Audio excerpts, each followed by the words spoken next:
करेंगे काम करेंगे भारत माता की। মাৰ্ঘেৰিটাত পূৰ্বোত্তৰ খাদান মজদুৰ সংঘৰ ধৰ্ণা কাৰ্যসূচী ৰূপায়ণ বন্ধ হৈ থকা কয়লা ক্ষেত্ৰ মুকলিৰ দাবীত ধৰ্ণা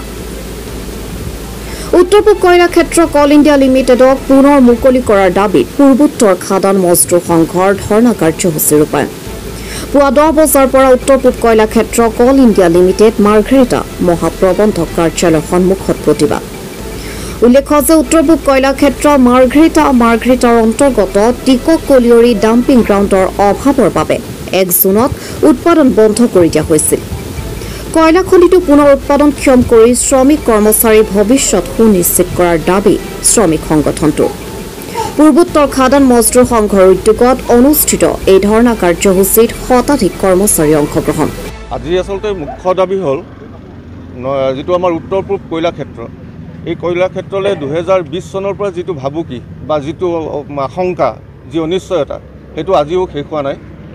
2025 চনৰ 1 জুনৰ পৰা পুনৰ টিকক কলিয়ৰী যেটো স্পাইন আমাৰ চলি আছিল তাক বন্ধ কৰি দিয়া হ'ল ইয়াৰ উদ্দেশ্য এটাই কাৰণ দৰ্শাইছে যে সেইটো হ'ল আমাৰ ডাম্পিং কৰিবলৈ তাত আমাৰ ডাম্পিঙৰ আমাৰ স্থান নাই কিন্তু আমাৰ প্ৰশ্ন হ'ল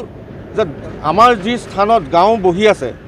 সেই গাঁওসমূহক তেখেতসকলে যেতিয়া গাঁও ঘৰ আৰম্ভ কৰিছিল তেতিয়াই তেওঁলোকে কিয় তাক উচ্ছেদ কৰাৰ ব্যৱস্থা নকৰিলে এতিয়া এখন সম্পূৰ্ণ গাঁও হৈ যোৱাৰ পিছত তাক তেওঁলোকে উঠাবলৈ অপাৰগ হৈ পৰিছে আৰু সেই স্থানত আমাৰ যেটো ডাম্পিং স্থান আছিল সেই স্থান আমাৰ ডাম্পিং স্থানৰ কাৰণে উপযুক্ত ঠাই আছিল তাৰ বাবে বেলেগ ঠাই নোহোৱাৰ কাৰণে উৎপাদন বন্ধ কৰিব লগা হ'ল একমাত্ৰ ডাম্পিঙৰ অভাৱৰ কাৰণে আমাৰ এটা সন্দেহ হৈছে যে এই ব্যৱস্থাটোত অসম চৰকাৰো পিছহুকি আছে আৰু আমাৰ মেনেজমেণ্টটো এই ক্ষেত্ৰত যি বলিষ্ঠ পদক্ষেপ ল'ব লাগিছিল তেওঁলোকে সেইটো এতিয়ালৈকে লোৱা নাই কাৰণ আজি পৰ্যন্ত সেই গাঁওবাসীৰ ওচৰত তেওঁলোকে গাঁওবাসীলৈ এখনো নটিচ প্ৰেৰণ নাই কৰা বুলি আমি জানিব পাৰিছোঁ তেওঁলোকক ঘৰ এৰিবৰ কাৰণে বা স্থান এৰিবৰ কাৰণে বা তাৰ বিষয়ে কি ব্যৱস্থা লৈছে সেইটো আজিলৈকে তাত স্বচ্ছ কোনো পদক্ষেপ আমি দেখা নাই দ্বিতীয়তে এই উদ্যোগটোক লৈ আজি কিছু বছৰ ধৰি এটা আমি সন্দেহ প্ৰকাশ কৰিছোঁ যে ইয়াত এটা ষড়যন্ত্ৰ চলি আছে কাৰণ এটা সম্ভাৱনাময় এটা উদ্যোগ যিটো ধৰণৰে মেনেজমেণ্টেই হওক বা চৰকাৰেই হওক যি পদক্ষেপ ল'ব লাগিছিল দুৰ্বল পদক্ষেপ লোৱাৰ কাৰণে আজি এই স্থিতি আহি পৰিছে ইয়াৰ ফলত কি হৈছে আমাৰ যি কয়লা উৎপাদন কৰা যি ঠেকা শ্ৰমিকসকল আছিল আজি তেওঁলোক প্ৰায় 300 মান শ্ৰমিক আজি অনিশ্চয়তাৰ দিশলৈ গতি কৰিছে তেওঁলোকৰ দৰমহা পাতি বন্ধ হৈ গৈছে উৎপাদন বন্ধ হৈ গৈছে আৰু এনে অৱস্থাত যদি থাকে নিশ্চিতভাৱে কল ইণ্ডিয়া লিমিটেডৰ উচ্চ পদস্থ বিষয়ে বা উচ্চ মহলে আমাৰ প্ৰতি অনীহা প্ৰকাশ কৰি হয়তো ভৱিষ্যতলৈ ইয়াৰ আমাৰ কাৰণে এটা অশনি সংকেত তেওঁলোকে দিব পাৰে গতিকে আমি দাবী কৰিম যে কল ইণ্ডিয়া নৰ্থ ইষ্টাৰ্ণ কোলফিল্ডছৰ মেনেজমেণ্টে অনতিপলমে বলিষ্ঠ পদক্ষেপ গ্ৰহণ কৰক অসম চৰকাৰ আৰু কেন্দ্ৰীয় চৰকাৰৰ লগত বহি তেওঁলোকে উপযুক্ত পদক্ষেপ গ্ৰহণ কৰক আৰু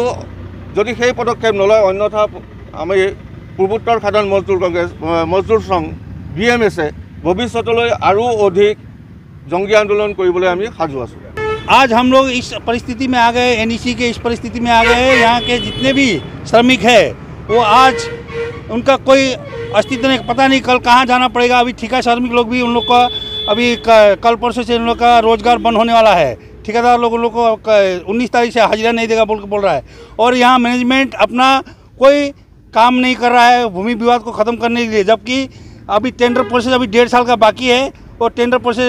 ख़त्म नहीं होने के पहले काम को बंद कर दिया गया और पूरे मजदूर को अभी इस स्थिति में ला के खड़ा कर दिया है कि उनका भविष्य क्या होगा कोई पता नहीं है इसलिए आज हमारे भारतीय मजदूर संघ पूर्वोत्तर खादान मजदूर संघ ने एक बृहद आंदोलन कार्यक्रम शुरू करके मैनेजमेंट के ऊपर दबाव डालने के लिए आज हम सब इकट्ठा हुए हैं और जब तक मैनेजमेंट हमें आश्वासन नहीं देता है कि जल्द से जल्द उत्तर पूर्व कोयला क्षेत्र चालू नहीं करेगा तब तक हम लोग आंदोलन करते रहेंगे चरणबद्ध रूप से और अगर ज़रूरत पड़ा तो यहाँ के टोटली मैनेजमेंट को हम लोग यहाँ से ट्रांसफ़र करने के लिए हम लोग ऊपर लेवल में बात करेंगे नहीं तो जल्द से जल्द यहाँ NEC चालू करके हमारे मार्घेरिटा का भविष्य सुनिश्चित करें और NEC का भविष्य सुनिश्चित करें धन्यवाद।